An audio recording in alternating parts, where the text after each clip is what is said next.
Oi pessoal, tudo bem com vocês? Meu nome é Poliana, sou professora de português e literatura no Recreio.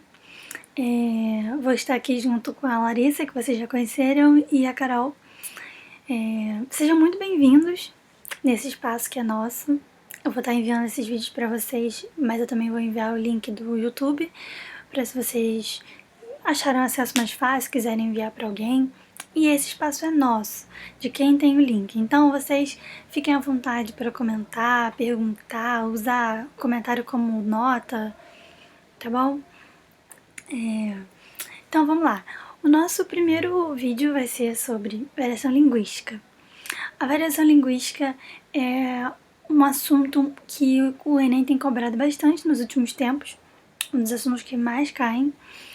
E também uma conversa muito importante para nós, falantes da língua portuguesa, né, no Brasil principalmente, é um assunto que a gente vem discutindo mais como sociedade de 99 e 2000 para cá. É uma coisa muito real e muito necessária. Então vamos lá. Bom, eu vou ficar aqui mudando meu tamanho para encaixar com o slide. Aqui eu trouxe algumas perguntas para a gente começar a construir os conceitos de variação linguística, de norma padrão, de norma culta, preconceito linguístico, como é, né, como se faz. E a gente vai começar com uma reflexão aqui que Celso Cunha preparou pra gente na gramática dele, que eu tenho, que diz o seguinte, que a utilização social da linguagem, né, que é uma criação da sociedade, não pode ser imutável, ao contrário, tem de viver em perpétua evolução, paralela à do organismo social que a criou. Então a gente tem que pensar o seguinte, a língua é nossa. A língua não é da gramática, a língua não é do dicionário, dos letrados, de ninguém, a língua é de quem usa. E a gente transforma ela de acordo com a nossa necessidade. Então é importante a gente ter em mente que não existe uma maneira certa ou errada de usar a língua. Tem a maneira adequada para aquela sociedade, para aquela situação, para aquele tempo, para aquele espaço. E é disso que a gente vai falar, né? E como que tudo isso começou? Não sei se vocês já ouviram essa frase, mas o português é uma língua neolatina, né? É uma língua românica. O que isso significa? Que muitos séculos antes da Era Comum, né, a gente tinha ali na região da Península Ibérica, um pouco do norte da Europa, Oriente Médio, se falava o latim clássico, né? Muito usado primeiro em documentos, os registros que a gente tem são principalmente de documentos. Com a expansão do Império Romano, as pessoas começaram a falar o que a gente chama de latim vulgar, que é um latim que já teve uma variação de acordo com os dialetos das regiões correspondentes. Então não existia um latim vulgar, as pessoas falavam de várias maneiras, mas de certa forma todas elas se entendiam, porque elas tinham como base o latim clássico, né, o latim anterior. E ali em cima de Portugal, tem Portugal assim bem no cantinho, com a Galícia em cima, e eles não tinham bem essa divisão. Quando começou assim essa territorialização, né, Portugal se expandindo e tal, nesse momento eles ainda falavam o galego-português. Então era uma língua só, eles conseguiam se entender. E depois de algum momento, o português europeu, né, que é o português de Portugal, ele criou algumas diferenciações, tanto na fala quanto nos vocábulos, do galego. Se a gente pegar um texto em galego de hoje, talvez não seja tão difícil de entender. Mas teve também essa variação maior, digamos assim.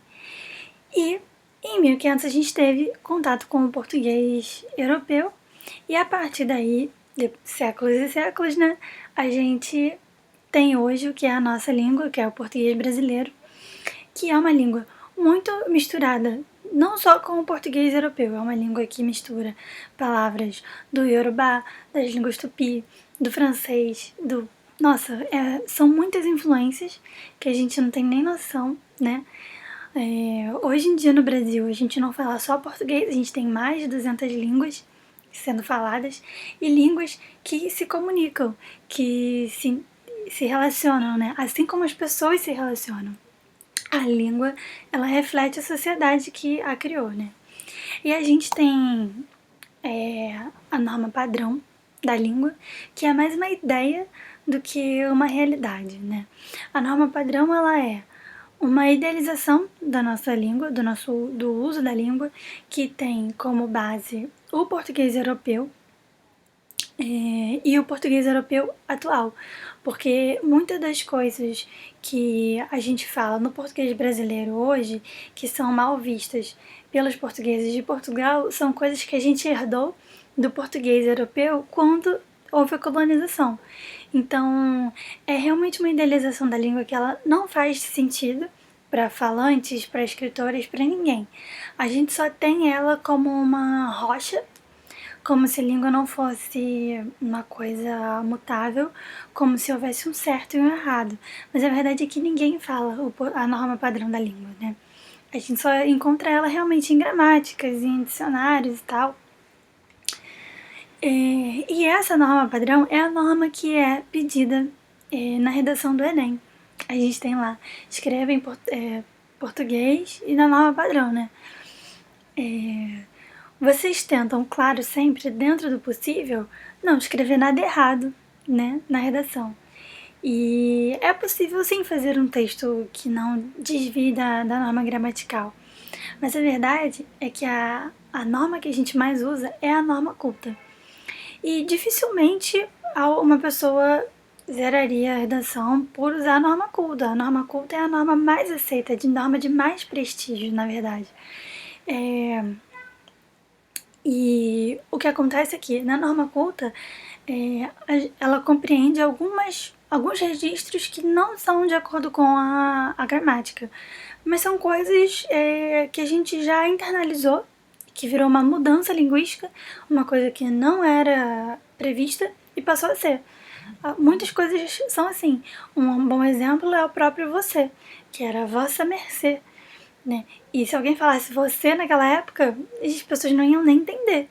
E o você hoje é uma palavra aceita e tal, então isso é mudança linguística. Agora, na norma culta, a gente tem os principais falantes dela, né? São as pessoas nos centros urbanos. Eu diria que eu e você, apesar da gente misturar norma culta com norma popular, não tem problema nenhum nisso, nada é... A língua não é um gesso de nenhum lado, né? Mas o que se diz da norma culta, né, dos falantes, é que geralmente são falantes com ensino superior, né? E que ocupam lugares de maior prestígio social. Então a gente vai ver alguns exemplos daqui a pouco, mas antes disso a gente vai falar da norma popular, né? Que é a variante mais usada no Brasil. E ela pode estar, como eu falei, associada à norma culta, a gente fala as duas juntas, misturado, né? Eu mesmo falando com vocês, a gente, em vez de nós, né? Tô usando. E o tô, tá vendo? A gente faz sem sentir, porque é natural, né? E só que algumas vezes é um pouco mais do que esse tô, né? Às vezes é um plural não colocado, às vezes é uma concordância que fica visível, que não tá concordando, né, no caso. E aí, quando isso acontece por diversas questões sociais, né, porque o uso da língua é social, as pessoas sofrem o preconceito linguístico. O preconceito linguístico, ele é principalmente achar que existe uma maneira certa de usar a língua. E as consequências dele não são basicamente falar, tá errado. Você apontar alguém e falar, vi ela, é uma rua pequenininha, você não pode falar que você viu ela, você pode ter que falar que a viu, porque isso é o básico do básico. O preconceito linguístico, o que gera na vida das pessoas é muito maior do que isso. acesso a lugares, acesso a pessoas, né? A questão do prestígio mesmo. Se você visse um homem engravatado num palco, falando um monte de gíria, falando de uma maneira considerada que não tem prestígio, as pessoas iam achar estranho, as pessoas não iam dar crédito ao que ele falou. Apesar de que ele poderia falar coisas corretas e construtivas, o conteúdo ele é tolhido pela forma com que a pessoa fala. Isso existe muito e atrapalha muito a vida das pessoas, porque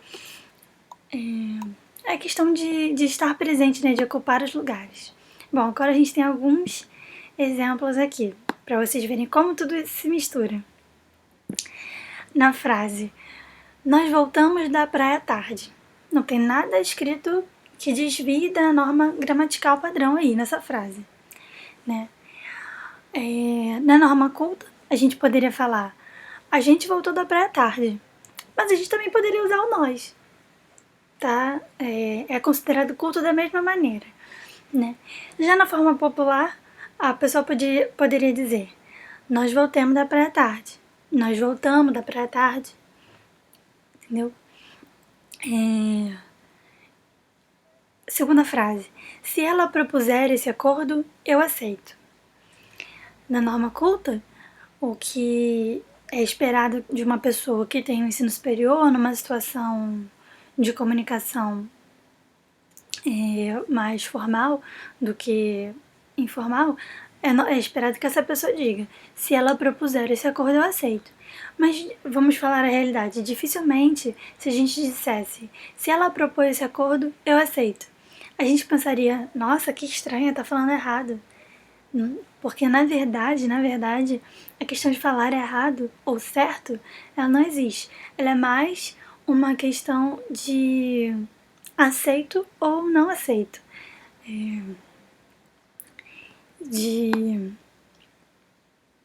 Assim, aqui a gente tem a terceira frase. Na norma padrão, a gente teria que dizer, empresta-me um lápis? A gente não consegue nem imaginar a gente virando pra alguém e falando, empresta-me um lápis? Então a gente fala, me empresta um lápis. Isso é uma daquelas coisas que eu falei pra vocês, que não faz sentido pra gente falar, empresta-me um lápis. Nem pra gente socialmente, nem falando de maneira vocal, né? Na nossa fala, a gente tem um acento muito mais do me empresta do que empresta-me. O empresta-me, ele é uma coisa que é mais adequada para o português europeu, né? Então, e ao mesmo tempo a gente tem aqui essa mesma frase na norma popular. Me empresta um lápis? Me empresta um lápis? Até porque muitas pessoas que falam coisas que desviam da norma padrão e da norma culta, elas sabem falar algumas coisas corretas, digamos assim. Mas a gente varia. É exatamente isso que a gente está falando. A variação. A língua não é um gesso. Então, dependendo, uma mesma pessoa pode usar esses 3 registros. Dependendo de alguns fatores que a gente vai conversar aqui agora, né? Os principais deles são tempo, espaço, lugar e situação, né? A variação linguística, né? Ou seja, esse fenômeno de transformação da língua é inerente a todas as línguas, é o que permite a existência das normas não padrão. Então a gente tem aqui a variação no tempo, histórica ou diacrônica. Eu botei as 3 possibilidades que podem aparecer para você na hora da prova, então não se assuste quando você olhar para essa palavra feia, diacrônica. Cronos, de tempo, de história, pensando no passado, né? Que foi mais ou menos aquilo que a gente conversou. A gente tinha vossa mercê e hoje a gente tem o você. E a gente tem essa variação, ela é uma variação que levou pouco tempo. Se a gente comparar com a variação do português europeu arcaico, com o português brasileiro, com o português brasileiro atual. se vocês olharem textos mais antigos, pode ser que seja muito complicado de entender, sendo a mesma língua, né? A variação regional, geográfica ou diatópica é a variação de acordo com a região. No mesmo país, a gente tem registros bem diferentes, palavras que designam a mesma coisa, só que são palavras super diferentes que a gente às vezes nem conhece. E não sei se vocês já viajaram pro norte ou pro nordeste, pro sul, eles têm algumas palavras que a gente nunca nem ouviu aqui, né? Um bom exemplo é a mandioca, né? Que tem várias palavras que designam a mandioca. A gente tem a macaxeira, tem gente que fala aipim e a mandioca, né, e tal. A variação social ou diastrática é a variação que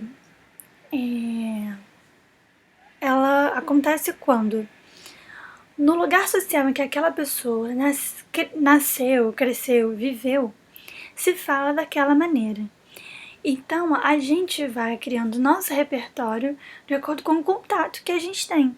A gente testa coisas e tal na infância, e aí a gente vê o que funciona para que a gente quer expressar e para quem tá ouvindo a gente. Então,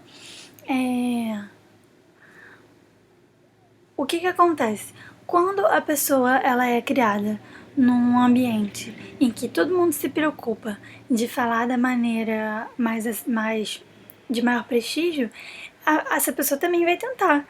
E quando ela não fizer isso, as pessoas vão apontar: meu filho, não fala assim, assim que é o certo se falar. Então a gente vai sendo podado e medido para usar uma linguagem de acordo com a nossa sociedade, de acordo com o nosso núcleo.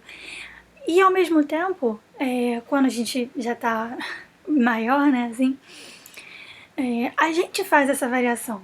Quando eu tô falando com vocês, eu uso um registro que eu acho que vai ser adequado.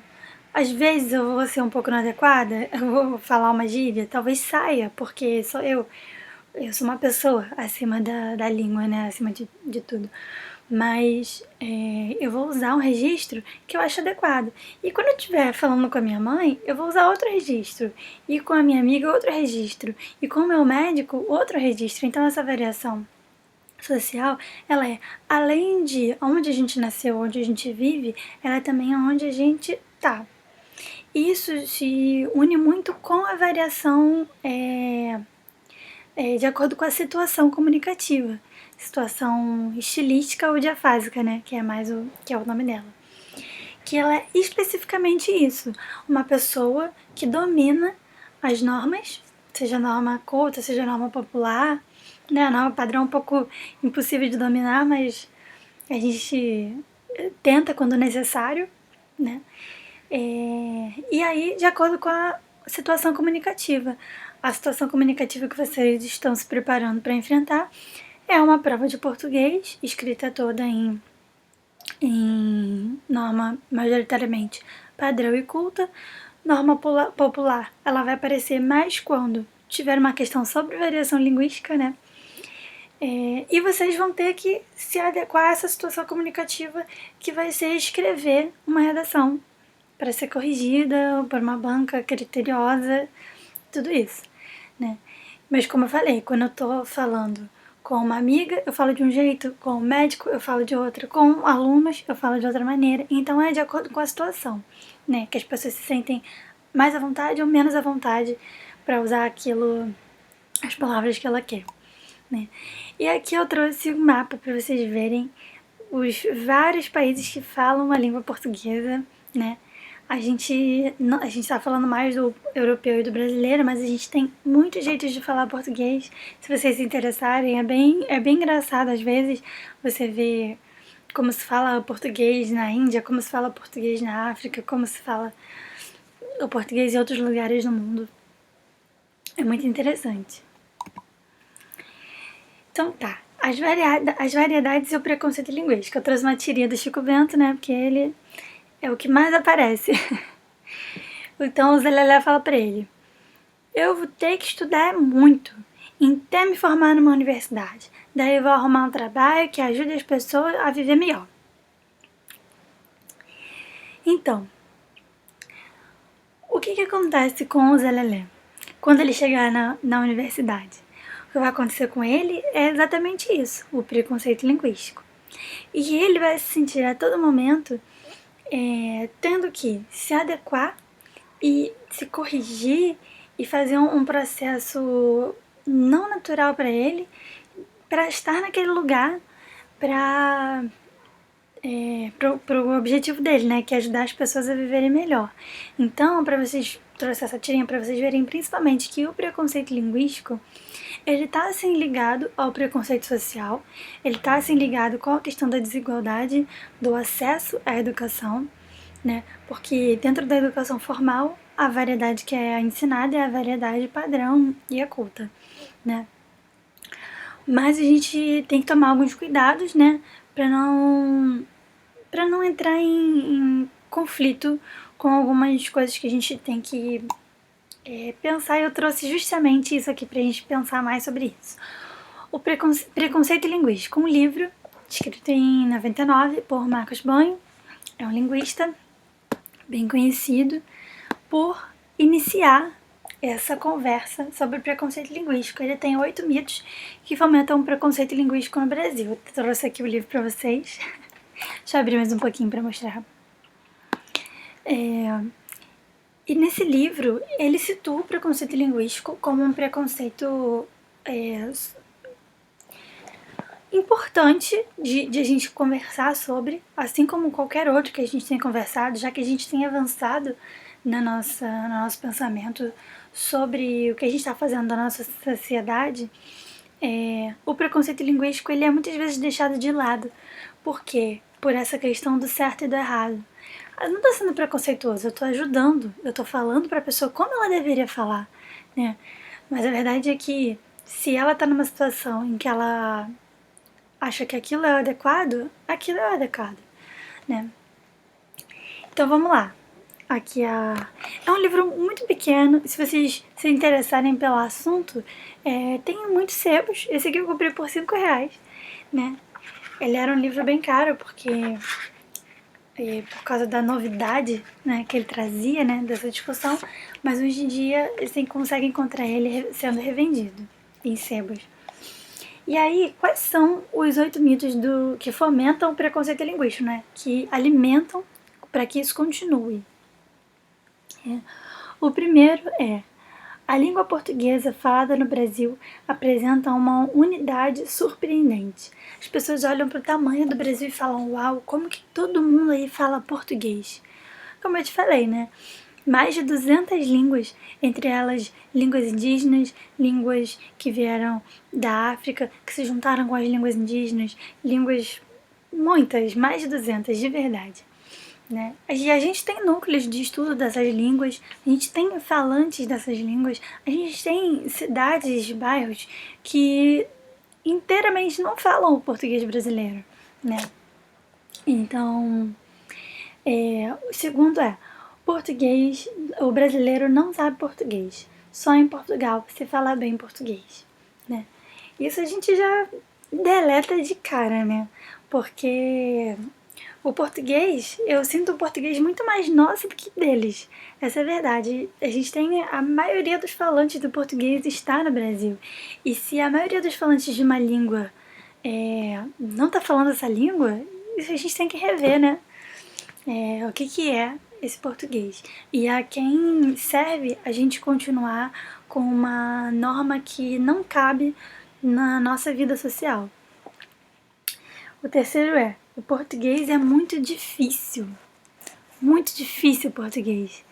É muito complicado a gente pensar nisso porque, linguisticamente falando, o português ele tem um nível de dificuldade, mas o nível de dificuldade dele não é tão alto assim. Na verdade, pesquisas mais recentes, uma que saiu ano passado, mostra que o inglês pode ser a língua mais difícil de aprender.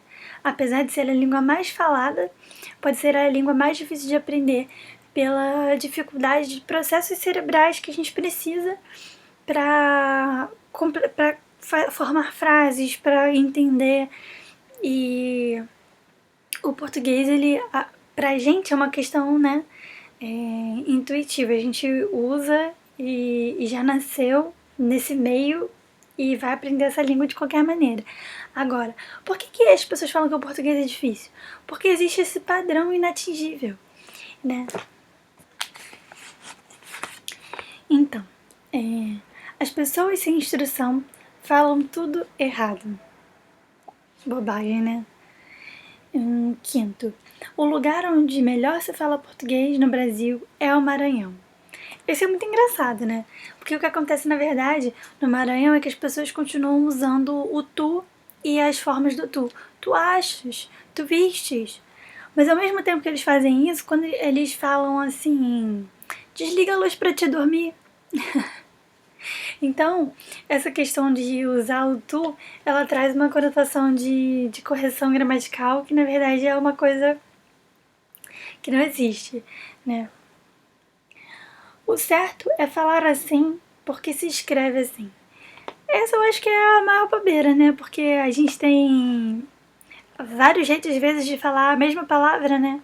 Então, é preciso saber gramática para falar bem e escrever bem. O que as pessoas costumam dizer mais agora é que precisa se ler mais. Ler mais para falar melhor, para escrever melhor. O que acontece é que nos livros, né, as pessoas tentam sempre. Tem o trabalho do revisor, do corretor, né? Tem o trabalho de você escrever uma obra que tenha um prestígio, né, pelos leitores. E então, o que acontece aqui? Se você tem muito contato com aquela forma de falar, você assimila aquela forma de falar. Mas não adianta nada você sentar, estudar gramática, se você não traz aquilo para a sua vida. Se quando você vai falar com as pessoas que você convive, aquilo não faz nenhum sentido. Só você vai falar daquele jeito. Isso não acontece. Não é como um programa que você baixa na sua cabeça de que agora eu sei que falar assim, agora eu nunca mais vou falar errado. Porque eu aprendi a gramática, né? A gente tem uma gramática... A gente tem uma gramática prescritiva, e a gente tem uma gramática intuitiva das coisas que funcionam pra gente na nossa língua e no nosso uso, né? E a gente não precisa estudar nada para ter essa gramática, ela se forma automaticamente no nosso cérebro, na aquisição da nossa linguagem. E o oitavo, né? O domínio da norma culta é um instrumento de ascensão social. Isso aqui é complicado. Por quê? As pessoas pensam realmente que quem fala bem vai ter digamos assim, um futuro melhor. Você tem que falar bem sua língua, falar bem, escrever bem, mas de fato, no mundo atual que a gente tem, de nada adiantaria uma pessoa saber falar se ela não tem acesso às tecnologias, acesso à educação. Essas coisas, elas são essenciais, entendeu? Para a pessoa ter sucesso, digamos assim. Mas para ela ter êxito, para ela ter acesso a espaços que sem isso ela não teria. É claro que quando ela tem educação formal de qualidade, ela acaba falando mais de acordo com a norma culta. E isso é uma coisa que vem junto, mas não que a norma culta dê prestígio a alguém, entendeu? Uma pessoa pode falar quase que de maneira padrão e não ter nada a agregar para a sociedade ou para o mercado de trabalho, e aí ela não vai ascender socialmente só porque ela sabe falar, entendeu? Bom, agora eu vou me despedir de vocês porque esse vídeo está gigante. Eu jurava que ia ser menor, jurava mesmo. E devo fazer outro com exercícios. Me digam se vocês gostaram. Me deem um feedback, por favor, gente. Primeira vez que eu faço isso. Fiquem bem. Um beijo, até a próxima.